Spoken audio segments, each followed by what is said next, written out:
రెడ్డి పరిపాలన చూస్తున్నారు కదా, మీకు ఎట్లా అనిపిస్తుంది? బాగా అనిపిస్తలేదు, బాగా అనిపిస్తుంది. చాలా బాగా అనిపిస్తలేదు. ఎందుకని? ఎందుకంటే నచ్చట్లేదు మాకు, ఇది ఎన్ని హామీలు ఇచ్చినా ఏం చేయలేదు కదా. ఆ, ఆ. అంటే ఇప్పుడు ఫ్రీ బస్ గానీ ఫ్రీ ఫ్రీ బస్ మేము 2 సంవత్సరాల నుంచి ఇవాళ వచ్చింది మా భార్య. అసలు ఫ్రీ ఫ్రీ బస్ బస్సులు పెట్టడం కరెక్టే అంటారా? కరెక్ట్ కాదు అని. తీసేస్తే మంచిదా ఉంచితే మంచిదా? సూపర్ సూపర్ అని తీసేసి తీసేస్తేనా? ఎందుకు తీసేస్తే మంచిది అంటారు? పెట్టి ఏం లాభం అమ్మ, ఎవరికి ఏం లాభం చెప్పు, ఆ, ఏం లాభం అమ్మ? పెట్టి ఏం లాభం, ఎవరికి లాభం? అసలు ఫ్రీ పథకాలు లేని ప్రభుత్వం మీరు ఆల్రెడీ చూసారు కేసీఆర్ది. అవును. ఇప్పుడు ఫ్రీ పథకాలు ఉన్న ప్రభుత్వం సంవత్సరం నుంచి చూస్తున్నారు.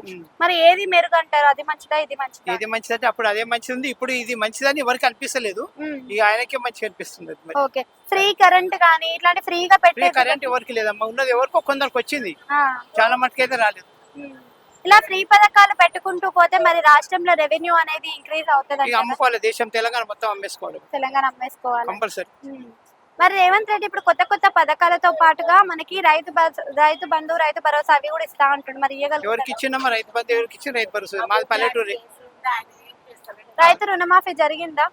మామూలుగా జరిగింది, కొందరికి జరిగింది, ఓకే, అందరికైతే జరగలేదు. ఇద్దరిలో కేసీఆర్ ది కూడా చూసారు, రైతులకి చాలా విధాలైన పథకాలు అయితే చాలా హెల్ప్ చేసాడు కేసీఆర్, చాలా మంచి పని. ఆయన బెస్ట్ ఆయన బెస్ట్ అంటే ఒక మాట అప్పుడైతే ఆయన్ని బెస్ట్, ఇప్పుడు ఈయన బెస్ట్ అనలేము బెస్ట్ అన్నది. అనలేము. ఎందుకంటే ఈయన ఏమన్నా మనం గట్టిగా మాట్లాడినాం అనుకో, చక్కగా పోలీసు వాళ్ళకి చెప్తుంది, తీసుకుపోయి లోపల థ్యాంక్ యూ.